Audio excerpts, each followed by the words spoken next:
그러면 이게 신에너지차가 이렇게 폭발적으로 수출이 늘어났다는 것은 뭘 말합니까? 생산도 폭발적으로 신에너지차 중심으로 늘었다라는 거예요. 중국의 내수 시장도 전기차, 신에너지차 중심으로 바뀌고 있다라는 거예요. 그러니까 3천만 대 가까이 내연차 중심으로 왔다가 2020년 이후로 급격하게 이제 신에너지차로 전환되기 시작했다 이거예요. 그런데 지금 신에너지차 생산량이 지금 뭐 1,200~300만 대 된다 연간에.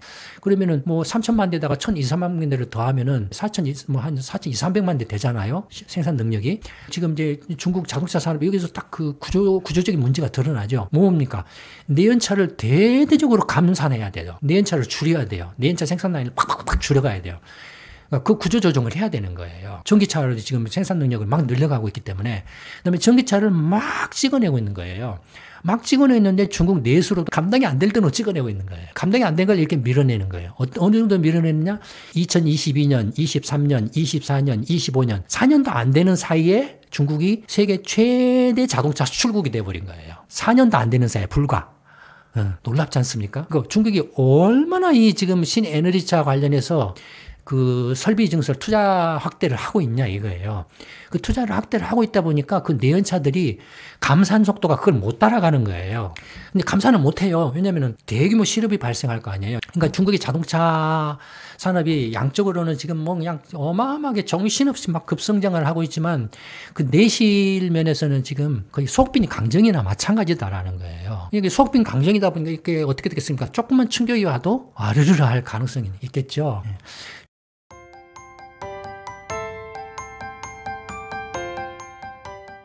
예, 안녕하십니까. 김광수 경제연구소의 김광수 소장입니다. 이번에는 중국 자동차 산업에 대해서 말씀을 드려볼까 합니다. 글로벌 경제 보고서를 구독하신 분들은 잘 알고 계시겠지만 현재 지금 중국 자동차 산업 현황 전망 보고서가 현재 계속 나가고 있죠.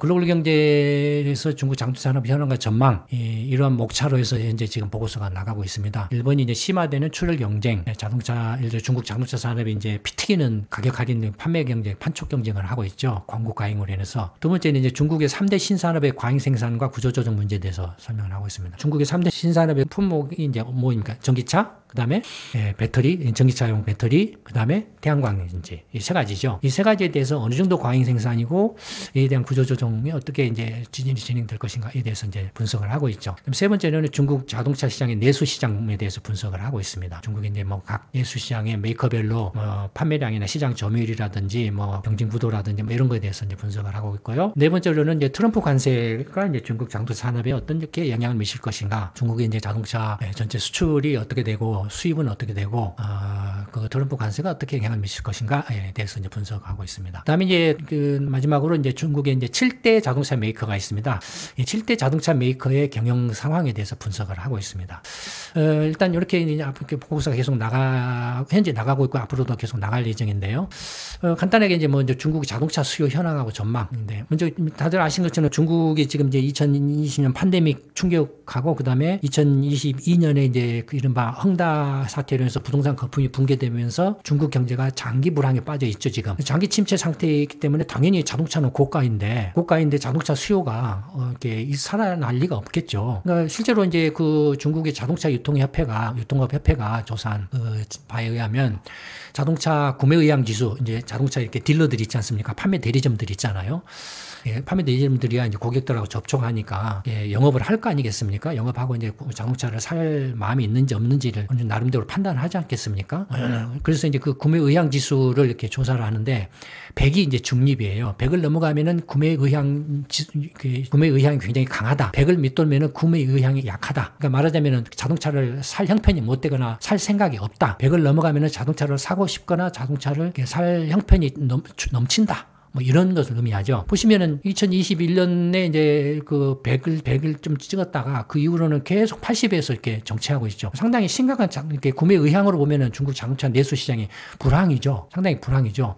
그다음에 재고 경고 지수도 이렇게 딜러들한테 이제 물어본 거죠. 조사를 한 거죠. 50이 중립이에요. 그래서 50 밑으로 가면은 재고가 부족하다. 50을 넘어가면 재고가 너무 많다라는 걸 의미를 해요. 보시면은 지금 그 재고 경고 지수가 지금 그 거의 이제 50대 후반 유지를 하고 있죠. 그러니까 자동차를 살 의향도 없어. 사람들이, 중국 사람들이 살 의향도 없어. 그다음에 재고도 딜러들이 많이 지금 가지고 있어. 재고가 넘쳐나, 많아, 너무 많아. 이런 상황이에요. 그러면 당연히 중국의 자동차 내수 판매는 어떻게 됐습니까? 침체하겠죠. 그런데다가 전망을 보면은 중국이 이제 1인당 가처분 소득 증가율하고 자동차 보유대수 증가율을 이렇게 상관 분석을 해보면, 이게 쭉 해보면은 이렇게 2000년대 초반부터 이렇게 최근에 이르기까지 이렇게 지금 이렇게 우하향 추세를 그리고 있다 이거예요. 그러니까 가처분 소득이 지금 이제 뭐 이렇게 5% 정도, 현재 전년 대비 5% 정도, 그다음에 보유대수는 전년 대비 한 7% 내지 8% 정도. 가처분 소득이 계속 늘어난다고 하더라도 보유대수가 그렇게 많이 안 늘어난다 이거예요. 이제 이미, 그러니까 이건 뭘 말합니까? 거의 지금 포화 상태에 근접해 왔다라는 거예요. 중국의 자동차 전체 보유대수가. 그러면은 포화 상태에 왔다라는 것은 이제 신차 수요보다는 교체 수요가 있다는 거예요. 현재 이제 그러니까 거의 포화 상태에 가까이 왔다라는 거죠. 그렇지 않습니까? 그러니까 이런 중국 자동차 시장이 벌써 불과 한 15년 남짓한 사이에 순식간에 포화 상태에 도달했다라는 거예요. 근접했다라는 거예요. 중국의 지금 1인당 그 GDP가 12,000불 정도인데 보통 2만 불 정도까지는 계속 자동차 그 보유대수가 늘어나는 걸로, 글로벌 경제 보고서 보시면 이렇게 있거든요. 세계 자동차 산업 분석에 설명이 돼 있어요. 그러니까 한 2만 불 정도로 해서 이렇게 꺾여요. 이제 거의 이제 더 이상 자동차 보유가 안 늘어나요. 그러니까 미국도 지금 그 상태에 도달했기 때문에 1,700만 대에서 지금 안 늘어나고 있어요. 미국도 계속 이제 교체 수요가 이제 있을 뿐이죠. 뭐 1,700만 대가 막 1,800만 대, 1,900만 대, 2,000만 대 이렇게 안 늘어나요. 이미 포화 상태에 다르기 때문에. 그러니까 중국도 지금 거의 포화 상태에 근접해 있다라고 이렇게 봐야 된다라는 거예요. 그러니까 이런 상황이에요. 지금 중국의 자동차 시장이. 그런데 그 중국의 이제 자동차 내수 판매하고 수출 동향을 보면은 이게 이제 그 생산이에요. 중국 자동차 생산이 지금 작년에 한 3,100만 대인가 했고 올해 3,500만 대 근접 연 환산으로. 이건 이제 버스나 트럭까지 다 포함한 거죠. 내수 판매도 지금 이제 2017년에 한 2,800만 대 감소했다가 다시 지금 2,800만 대 넘어가고 있죠. 이것도 이제 버스, 트럭 포함한 거예요. 그러니까 승용차에 들어가는 것은 세단, 그 다음에 SUV, 그 다음에 미니밴까지가 승용차에 들어가고, 그 다음에 이제 중대형 트럭하고 버스는 이제 상용차에 들어가고. 그러니까 승용차는 2017년에 한 2,600만 대 됐다 이거예요. 근데 올 상반기에 연한산으로 2,500만 대로 늘어났다. 그러니까 승용차 판매가 늘어났다라는 거예요. 아까 앞에서는 어떻습니까? 앞에서는 지금 자동차 살 의향이 없어. 재고는 너무 많아. 그다음에 거의 포화 상태에 이르렀어. 하는데 내수 판매는 지금 2023년, 4년, 5년에 푹 늘었다 이거예요. 말이 안 되잖아요. 앞뒤가 안 맞잖아요, 지금. 왜 늘었을까요? 다들 아시는 것처럼 엄청난 할인 판매를 하고 있죠. 출혈 경쟁을 하고 있잖아요. BYD 같은 것도 올 연초에 막 3% 막 이렇게 35% 막 할인, 차종에 따라서 약간 할인율이 다르긴 하지만 20%는 보통이고 30% 막 이렇게 서로 경쟁적으로 할인을 하고 있잖아요. 그러니 할인을 그렇게 해야 되니 살 의향이 없어도 살 의향이 없는 사람들이 이 정도 가격이면 지금 사두는 게 좋지 않을까? 지금 사두는 게 유리하지 않을까? 이렇게 생각을 하겠죠. 그러니까 살 의향이 없는 사람이 지금 산다 이거예요. 살 의향이 없는 사람이 산다라는 것은 뭔 말합니까? 이 사람 살 의향이 없고 지금은 안 사. 나중에 경제가 좋아지고 하면 그때나 살 거야. 미래 수요자죠. 미래 수요자를 지금 땡겨갖고 지금 소진을 하고 있다라는 거죠. 그러니까 미래 수요를 선취하고 있는 거예요, 지금. 그러면 미래의 자동차 수요를 지금 땡겨갖고 지금 선취를 해버렸기 때문에 1년 후, 2년 후에는 어떻게 되겠습니까? 당연히 내수 판매가 줄어들 확률이 매우 높겠죠. 이미 땡겨 써버렸기 때문에. 실제로 지금 올 하반기에 들어오면서부터 판매가 줄어들고 있어요. 중국의 신차 판매가 줄어들고 있어요. 물론 중국의 신차 판매가 되게 이제 1월부터 5월, 6월까지가 판매가 집중을 해요. 하반기에는 이제 줄어요. 그러니까 한국도 그러잖아요. 연식 같은 거 생각할 때 연초에 사가는 게 유리하잖아요. 연식 풀로 1년 풀로 하니까 유리하잖아요. 연말에 사면 그냥 연식만 1년 12월 달에 사면은 1년 까먹어 버리잖아요. 중국도 마찬가지예요. 되게 연초에 집중이 돼요. 이렇게 자동차 판매가. 근데 그런 것들을 감안하더라도 지금 엄청난 할인 판매를 해서 미래 수요를 갖다가 땡겨 갖고 지금 소진시켜 버리는 그런 상황인 거예요. 그러니까 중국의 자동차 내수 수요는 앞으로 향후 1년, 2년 후에 내수 수요는 다시 상당한 침체에 빠질 가능성이 높다 이거예요. 이제 문제는 뭐냐면은 이렇게 지금 내수 판매가 부진하니까 이제 할인 판매로 해서 출혈 경쟁을 해서 이렇게 판매를 끌어올리고 있지만 그럼에도 불구하고 생산은 지금 정신없이 늘어나고 있다 이거예요. 안 팔리면 생산을 줄여야 되잖아요. 생산을 못 줄여요. 왜 못 줄여요? 왜 못 줄여요? 망하니까. 생산을 안 하면은 그 순간에 망하니까. 그러면 뭐 이렇게 대규모 실업 고용 이게 실업이 발생하고 그다음에 정리 해고해야 되고 수입이 없으면 당장에 지금 문제가 되니까. 그러니까 어쨌든 이른바 이제 그게 자전거래죠. 그냥 안 넘어지고 이렇게 안 넘어지려면은 계속 굴러가야 되는 그런 상황이죠. 그러면 이렇게 남을 거 아니에요. 그럼 남은 차는 어떻게 하냐 이거예요. 밀어내기 수출로 지금 낸다 이거예요. 어느 정도로 밀어냈냐? 21년인데 21년 이전에는 거의 한 100만 대 정도였어. 이 100만 대 수출은 뭐냐면은 되게 이제 근데 지리가 볼보를 샀다든지 하는 외국 영국 이제 뭐 이렇게 중국 자동차 메이커가 영국 스포츠카나 뭐 이런 것들을 샀다든지 하는 것들 있잖아요. 그런 것들은 이제 이렇게 중국 내에서 이제 생산한 거, 그 볼보 브랜드로 생산한 것들을 이제 해외 수출한 거라든지, 그 다음에 이제 뭐 도요타나 르노나 뭐 이런 일본 혼다나 뭐 이런 일본 자동차 회사들이 중국 내에서 생산한 것을 일본으로 역수입한다든지 다른 제3국 시장으로 수출한다든지 하는 그런 것들이 대부분이었어요. 중국 자동차 회사가 독자적으로 개발해갖고 수출한 자동차는 거의 없다라고 보면 돼요. 왜냐면은 이때는 대부분 내연차였거든요. 근데 내연차 기술력이 중국이 안 돼요. 안 되기 때문에 수출할 게 능력이 안 되죠. 근데 보시는 것처럼 2022년부터 폭발적으로 늘어나요, 수출이. 폭발적으로 늘어난 게 뭡니까? 대부분 다 신에너지 차예요. 뉴 에너지 비클 하고 중국에서는 이제 NEV 약자로 이렇게 쓰는데, 그러니까 뭐 전기차 100% 전기차라든지 그다음에 PHEV 그런 것들이 있잖아요. 거의 대부분이 신에너지차 수출이에요. 대부분이. 그러면 이게 신에너지차가 이렇게 폭발적으로 수출이 늘어났다는 것은 뭘 말합니까? 생산도 폭발적으로 신에너지차 중심으로 늘었다라는 거예요. 중국의 내수 시장도 전기차, 신에너지차 중심으로 바뀌고 있다라는 거예요. 그러니까 내연차 중심으로 이렇게 왔는데 2,800만 대, 뭐 3,000만 대 가까이 내연차 중심으로 왔다가 2020년 이후로 급격하게 이제 신에너지차로 전환되기 시작했다 이거예요. 그런데 지금 신에너지차 생산량이 지금 뭐 1,200~300만 대 된다 연간에. 그러면은 뭐 3,000만 대에다가 1,200~300만 대를 더하면은 한 4,200~300만 대 되잖아요. 생산 능력이. 지금 이제 중국 자동차 산업 여기서 딱 그 구조적인 문제가 드러나죠. 뭡니까? 내연차를 대대적으로 감산해야 돼요. 내연차를 줄여야 돼요. 내연차 생산 라인을 팍팍팍 줄여가야 돼요. 그 구조 조정을 해야 되는 거예요. 전기차를 지금 생산 능력을 막 늘려가고 있기 때문에. 그다음에 전기차를 막 찍어내고 있는 거예요. 막 찍어내고 있는데 중국 내수로도 감당이 안 될 때로 찍어내고 있는 거예요. 감당이 안 된 걸 이렇게 밀어내는 거예요. 어느 정도 밀어내느냐? 2022년, 23년, 24년, 25년, 4년도 안 되는 사이에 중국이 세계 최대 자동차 수출국이 돼버린 거예요. 4년도 안 되는 사이에 불과. 중국이 세계 최대 자동차 수출국이 된 거예요. 놀랍지 않습니까? 중국이 얼마나 이 지금 신에너지차 관련해서 그 설비 증설 투자 확대를 하고 있냐 이거예요. 그 투자를 확대를 하고 있다 보니까 그 내연차들이 감산 속도가 그걸 못 따라가는 거예요.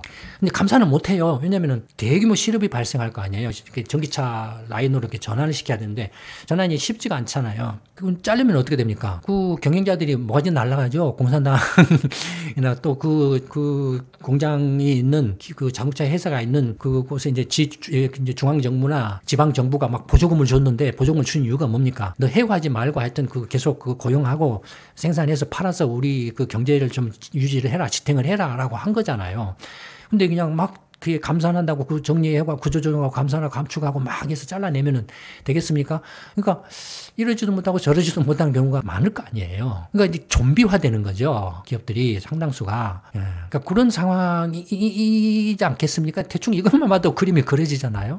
그다음에 이제 중국의 이제 수출은 대부분이 승용차인데, 그러니까 세단, 뭐 SUV, 그다음에 이제 뭐 이런 그게 주력인데 수출 단가를 보면은 이제 이렇게 왔다가 2021년 뭐 이렇게 2020년 이래부터 쭉 늘어나죠. 신에너지 차니까 내연차보다는 단가가 좀 비싸잖아요. 그것도 있고, 그다음에 이제 그 중국 경제가 휘청거리면서 위안화가 약세되면서 위안화 약세도 불구하고 뭐랄까요, 단가가 올라가서, 그러니까 원자재 가격이 올라가고 뭐 이런 것들 있잖아요. 그 글로벌 금융대 글로벌 공급망 장에서 반도체 가격이 폭등하고 원자재 가격도 올라가고 리튬 이온 가격 이런 것들이 소재 가격들이 얼마나 올랐습니까?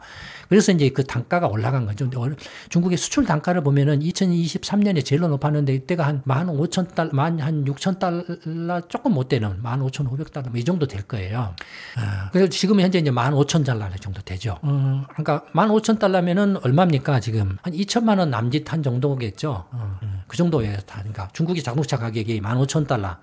한국은 어떨까요? 작년에 2024년에 한국의 수출 단가가 얼마였냐? 평균 수출 단가가 23,000달러 정도 됐어요. 일본은 어느 정도 됐냐면은 32,000달러 정도 됐어요. 그러니까 수출 단가로 보면은 중국의 수출 단가가 한국의 한 60%, 일본의 한 45%그 정도 되죠. 그러니까 굉장히 싸죠. 가격이 엄청나게 싸죠. 그러니까 이제 이런 것들이 이제 문제가 되죠. 막 어마어마하게 불과 4년도 채 안 되는 사이에 세계 최대 수출 대국이 돼버렸고, 가격은 또 뭐 한국이 한 60% 정도, 일본이 한 45% 정도밖에 안 되는 가격으로 막 밀어내니 문제가 안 되겠습니까, 이게? 그다음에 중국이 이제, 그래서 중국 정부가 이게 신에너지 전기차 중심으로 신에너지차 산업이 너무 과잉이야, 이거. 예. 왜냐면은 이제 내연차 생산하는 회사들도 이제는 전기차나 신에너지차 아니면은 이제 내연차는 못 팔아먹으니까 안 되니까 내연차는 이제 폐기하고 전부 신에너지차로 바꾸려고 지금 다들 난리거든요. 예. 그래서 이제 그 중국이 이제 그런 신에너지차들이 뭐 한때는 막 보조금 준다 뭐 한다 그다음에 이렇게 육성한다고 하니까는 막 몇백 개가 난립을 했다가 뭐 이렇게 한 2, 3년 전부터는 한 100개로 좀 정리가 됐다가 최근에 한 60개 정도로 정리가 됐다. 그 중에서도 이제 7대 메이커가 있어요. 중국의 자동차 7대 메이커가 있는데, BYD, 비아드가 있고, 상하이 자동차가 있고, 충칭 창안이 있고, 진리가 있고, 그 다음에 광저우 자동차가 있고, 그 다음에 장성 자동차, GW는 장성 자동차가 있고, 베이징 자동차. 이제 7대 자동차 회사가 있어요. 이렇게 BYD를 봐보세요. 2021년만 해도, 여기 이 파란색이 2021년이잖아요. 2021년만 해도 그 신차 판매량이 한 70만 대 정도밖에 안 됐어요. 근데 올 상반기를 연환산으로 치면 한 70만 대. 그러니까 불과 4년도 채 안 되는 사이에 500만 대나 늘었다라는 거예요. 생산량이, 판매량이 500만 대나 늘었다라는 거예요. 500만 대면 어느 정도인지 아세요? 지금 현대차가 한 400만 대고 기아차가 뭐 한 300만 대 좀 못 될 거예요. 그래서 두 개 합쳐서 700만 대거든요. 그러니까 지금 4년 동안 현대차를 그냥 확 앞질러 버린 거예요. 그럴 정도로 그냥 어마어마하다 이거예요. 반면에 이제 상하이 자동차는 뭡니까? 내연차죠. 상하이 자동차는 대표적인 게 상하이 폭스바겐이 있고, 그 다음에 상하이 GM이 있고 그러죠. 이 상하이 자동차의 주력이 상하이 폭스바겐하고 상하이 GM이에요. 자체 차도 있지만, 자체 브랜드로 생산하는 것도 있지만, 근데 이 상하이 폭스바겐하고 상하이 GM이 주로 내연차예요. 중국에서 경쟁력이 없어요, 지금. 가격도 그렇고, 중국 전기차에 대한 마케팅이나 이런 것들이 심해갖고, 중국 전기차가 세계 최강이다, 최고다, 뭐 이런 식의 환상이 심어져가지고, 안 먹혀요. 예. 그러니까, 지금 상하이 폭스바겐하고 상하이 GM 판매량이, 내연차 판매량이 급감하니까, 당연히 두 개가 주력인데, 이 상하이 자동차의 판매량이 700만 대를 넘었어요. 한때는, 2018년에는.